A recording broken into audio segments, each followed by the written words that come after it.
This is Selma Schimmel at ASCO in Chicago 2011, and we're continuing our discussion, this time about breast cancer, with a group from regular and favorite. Dr.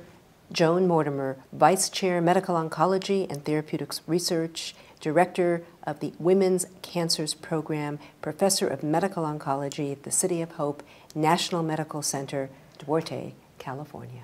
Hello, Dr. Mortimer. How are you, Selma? Let's talk about what's coming out at this meeting that really sticks in your mind that you feel needs to get quickly out to the viewers and the general public.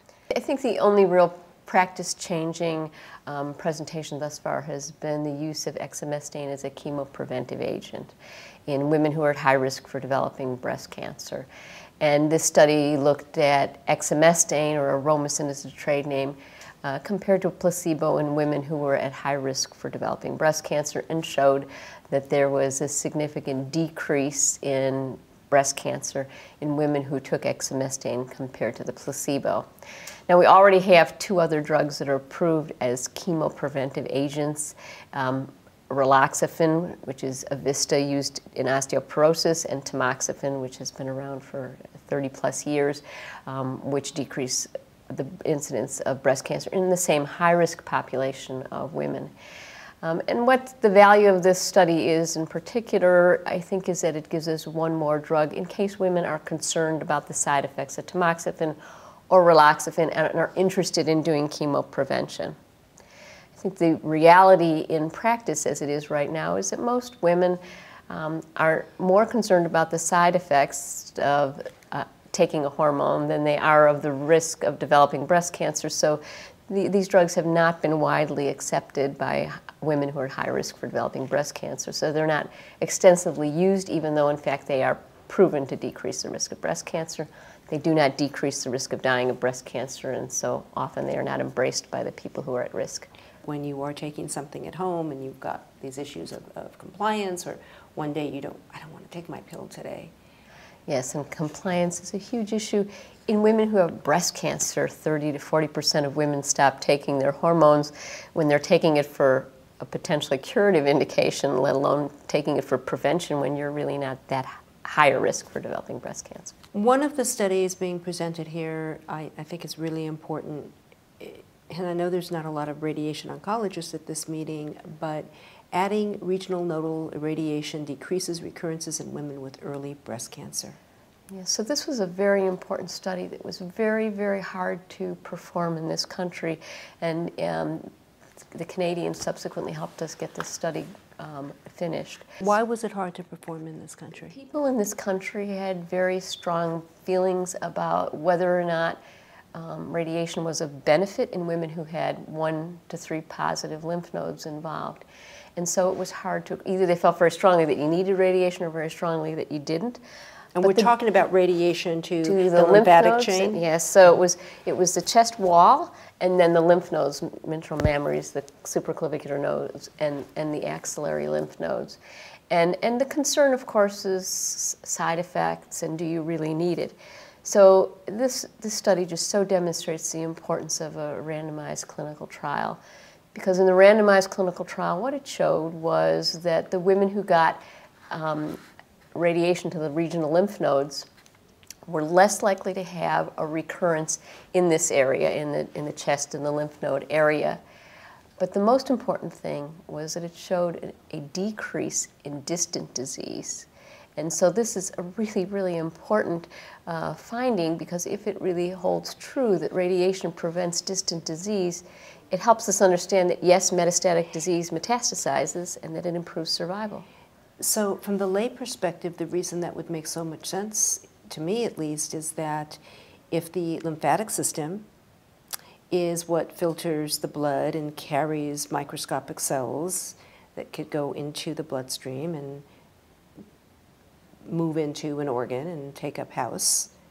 So if you irradiate that lymphatic system and you keep cells from migrating into the bloodstream, is that the idea? That is absolutely the idea, and you know, it certainly makes sense, and the problem has been that it hasn't really been demonstrated. And so having a randomized study like this with these results is very important. All right, another study being presented here. Smoking increases risk of other types of cancer for women with a high risk of breast cancer. This sort of seems like a no-brainer to most people because smoking is bad for everything, but it's amazing that smoking has not actually been shown to have a higher risk for developing breast cancer. In fact, there have been studies that show a lower risk. So the fact that a high-risk population of women are at increased risk, I think, was an important finding. I mean, there are so many other reasons to quit smoking. Breast cancer is not at the top of that list, but it certainly is one more. Tell me, now that we've gotten through some of what's being presented here, what's really on your mind? You know, we last spoke at the San Antonio Breast Cancer Symposium, so now some months have gone by and we're meeting again. Is there something new or some research that you think is pending? For instance, I know that it may take a long time to really bring this to fruition, but there is research going on in the area of, can we predict who might have neuropathy from some of the drugs that we take, the taxanes? Yes, there's such, I think, you know, the importance and where we're heading in treatment is to personalize therapy. And there's so many definitions of personalizing. So whether it's hot flashes predicts who's going to do better, or the more highly technical is looking at genes and identifying which women are at increased risk for developing nerve problems from Taxol or Taxotere. I mean, certainly where we're going in this personalized therapy really has a lot of variability, but ultimately being able to identify which patients benefit and which patients get toxicity and what that risk is the key. Knowing today that before you treat, there's a whole battery of tests, molecular, perhaps genetic tests that go on to decide your hormonal test, which is going to be your best therapy, which is a sort of form of personalized medicine.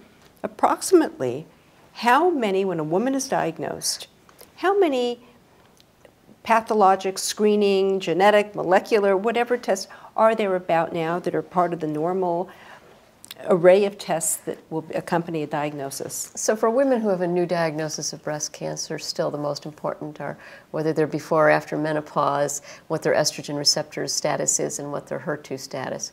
For women who have recurrent disease, increasingly it's important to know if you do have the BRCA1 or 2 mutation, which might identify you as a PARP inhibitor candidate, and where the sites of distant disease are.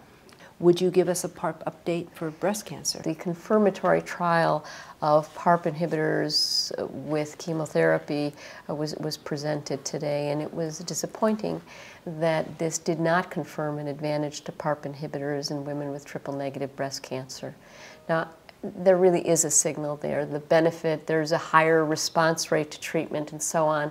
It just hones in on the fact that we need to identify which patients really are going to benefit, and just being triple negative was not enough. In the BRCA positive situation with ovarian cancer, we have seen the benefits of the addition of a PARP inhibitor. That would not apply for BRCA positive breast cancer? You know, unfortunately, we don't know that answer just yet in breast cancer. I'm going to presume and hope that, in fact, that same holds true, that the BRCA mutation carriers are going to benefit from PARP inhibitors in breast cancer. And this brings up a really important question, you know, does everybody, who needs genetic testing? And it's obvious from people's family history that there are people who should undergo genetic testing, but I think what's really not appreciated is that if a woman develops breast cancer under the age of 40 and has no family history of breast cancer, that as many as 10 to 15% of women will actually carry one of these BRCA mutations that's deleterious. Thank you, Dr. Mortimer. We will next meet in San Antonio. Dr. Joanne Mortimer, Vice Chair, Medical Oncology and Therapeutics Research, Director of the Women's Cancers Program, Professor of Medical Oncology at the City of Hope National Medical Center, Duarte, California.